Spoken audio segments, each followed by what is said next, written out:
नवाज शरीफ को पाकिस्तान वापसी पर गिरफ्तार ना किया जाए, इस्लामाबाद हाई कोर्ट का हुक्म। अदालत ने नवाज शरीफ की 24 अक्टूबर तक हिफाजती जमानत मंजूर कर ली। अदालत ने कहा कि नैब ने नवाज शरीफ की वापसी पर हिफाजती जमानत देने पर कोई एतराज़ नहीं किया। Chief justice Islamabad high court justice Aamir Farooq ने रिमार्क्स दिए कि हिफाजती जमानत देकर केस पीर के लिए मुकर्रर कर देते हैं।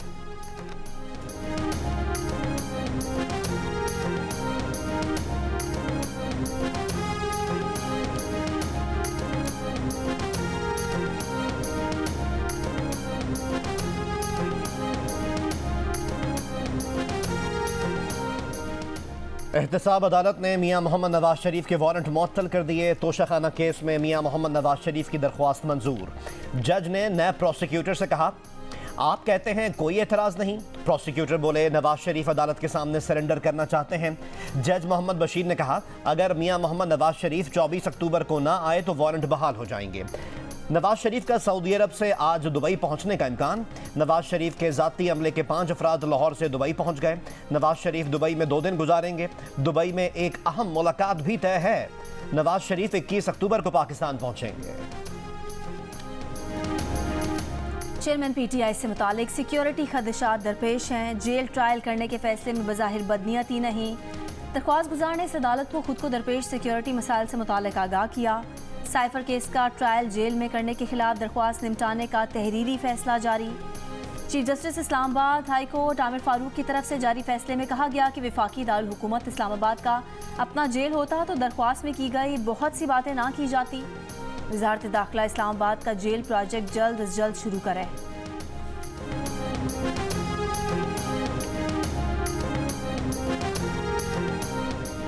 शेख रशीद की बाजियाबी के लिए 1 हफ्ते की मजीद मोहलत आखिरी मौका समझकर दे रहे हैं। अदालत वार्निंग के साथ 1 हफ्ते बाद कोई ना कोई ऑर्डर पास करेगी। Lahore high court Rawalpindi bench के रिमार्क्स। वकील ने कहा, शेख रशीद की बाजियाबी आरपीओ के बस की बात नहीं। अदालत आईजी पंजाब और सेक्रेटरी दिफा को बुलाए। सबको पता है शेख रशीद को रावलपिंडी पुलिस ने गिरफ्तार करके किसके हवाले किया। इस्लामाबाद हाई कोर्ट ने निगरां हुकूमत में शामिल वज़रा और ब्यूरोक्रेट्स पर सवाल उठा दिया। कहा कि जो लोग वाइटल रोल अदा कर रहे हैं वो पिछली हुकूमत में भी थे। इलेक्शन कमीशन के हुक्म पर सीडीए में तैनात डेपुटेशन अफसरान के तबादले के केस में इस्लामाबाद हाई कोर्ट के रिमार्क्स। जस्टिस मियां गुल हसन औरंगजेब ने कहा कि जो पिछली हुकूमत में थे वो लोग अब इस निगरां हुकूमत में उनकी लाइन पर हैं। इलेक्शन कमीशन हुकाम से सवाल किया कि क्यों पिक एंड चूज़ किया जा रहा है।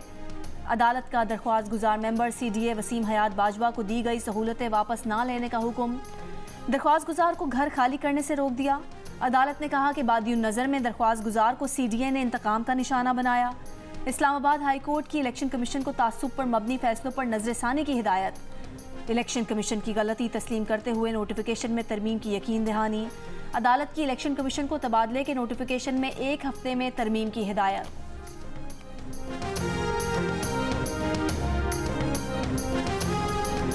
इंटरबैंक में गुज़िश्ता रोज डॉलर की कदर में इजाफे के बाद आज फिर रुपए के मुकाबले में डॉलर सस्ता हो गया। इंटरबैंक में डॉलर 1 रुपये 79 पैसे कमी के बाद 278 रुपये 50 पैसे पर आ गया। ओपन मार्केट में डॉलर 2 रुपये सस्ता होकर 279 रुपये का हो गया। स्टॉक मार्केट में भी कारोबार के दौरान मुस्बत रुझान। 100 इंडेक्स में 272 पॉइंट्स का इजाफा।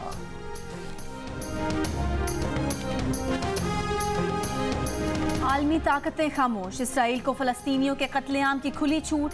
आज फिर अस्पताल, स्कूल, मस्जिद और रिहायशी इमारतों पर इसराइल के हमले। हिलाल अहमर के हेडक्वार्टर अल-कुद्स और अल-शिफा अस्पताल के करीबी इलाकों में 30 मिनट तक बमबारी। अल-कुद्स अस्पताल से 100 मीटर के फासले पर मिसाइल गिरा तो अस्पताल का अमला, मरीज और पनाह लिए फ़लस्तीनी सहम गए। इसराइल के हमलों में शहीद फ़लस्तीनियों की तादाद 3500 से ऊपर चली गई। 13,000 जख्मी। इसराइल ने मगरबी किनारे में भी कत्लेआम शुरू कर दिया। निहत्ते फ़लस्तीनियों को स्नाइपर से ताक कर निशाना बनाया। चंद घंटों के दौरान 5 फ़लस्तीनी शहीद। क्या पत्थर के बदले गोली मारना जायज़ है? इसराइली फ़ौजी तर्जुमान ने बरतानवी टीवी को जवाब दिया, अहमकपन बर्दाश्त नहीं, पत्थर से भी मौत हो जाती है। भूख और प्यास का शिकार गजा की 23 लाख आबादी के लिए सिर्फ 20 इमदादी ट्रक। अमरीकी सदर के दौरा इसराइल का हासिल वसूल। इसराइल से रवानगी के वक्त जो बाइडन की अपने तैयारे में मिस्री सदर फतह अल सीसी से टेलीफोन पर गुफ्तगू। कहा, मिस्री सदर ने रफा से 20 ट्रक जाने की इजाज़त दे दी। इसराइल का अपने इलाके से गजा की पानी बिजली की फराहमी बहाल करने से इनकार। अमरीकी वज़ीर ख़ारजा ने भी दौरे के अख्ताम पर इमदादी सामान गजा जाने की डील का ऐलान किया था, ताहम इसराइल ने रफ़ा बॉर्डर पर हमले जारी रखे। रूस का गजा के लिए इंसानी इमदाद भेजने का ऐलान। वेनेजुएला से 30 टन इमदाद मिस्र पहुंच गई। इसराइल से इजहार यकजहती के लिए बरतानवी वज़ीर आज़म ऋषि सुनक इसराइल पहुंच गए।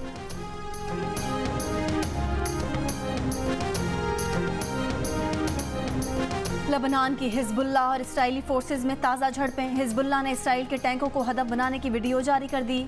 जनूबी लेबनान की जानिब भेजा गया मुबैना इसराइली ड्रोन भी फ़ज़ा में तबाह कर दिया गया।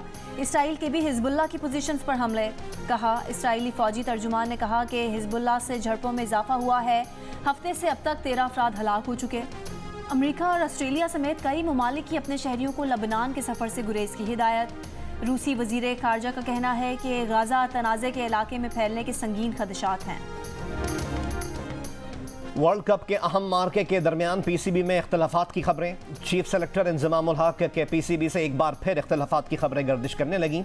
चीफ सेलेक्टर के करीबी ज़राए के मुताबिक इंज़मामुल हक पीसीबी से अलग होने के बारे में सोच रहे हैं। इंज़माम और पीसीबी के दरमियान अंडर 19 टीम के हेड कोच की तकर्री पर इख्तलाफात पैदा हुए। इंज़मामुल हक मोहम्मद यूसुफ को कोच मुकर्रर करने के ख्वाहां। चीफ सेलेक्टर इंज़मामुल हक का चंद हफ्तों कबल ही 25 लाख रुपए माहाना पर पीसीबी से 3 साल का मुआहदा हुआ था।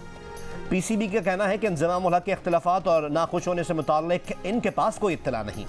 चीफ सेलेक्टर इंज़मामुल हक ने गुज़िश्ता रोज़ अंडर 19 की सिलेक्शन के मामलात में बखुशी हिस्सा लिया था।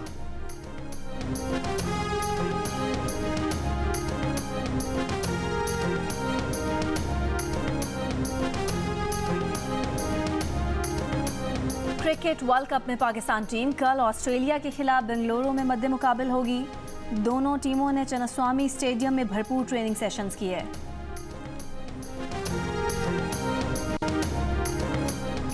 क्रिकेट वर्ल्ड कप में आज भारत का मुकाबला बांग्लादेश से होगा। मैच पाकिस्तानी वक्त के मुताबिक दोपहर 1:30 बजे पुणे में खेला जाएगा। गुज़िश्ता रोज़ न्यूजीलैंड ने अफगानिस्तान को 149 रन से शिकस्त दे दी। 288 रन के जवाब में अफगानिस्तान की टीम 139 रन पर आउट हो गई।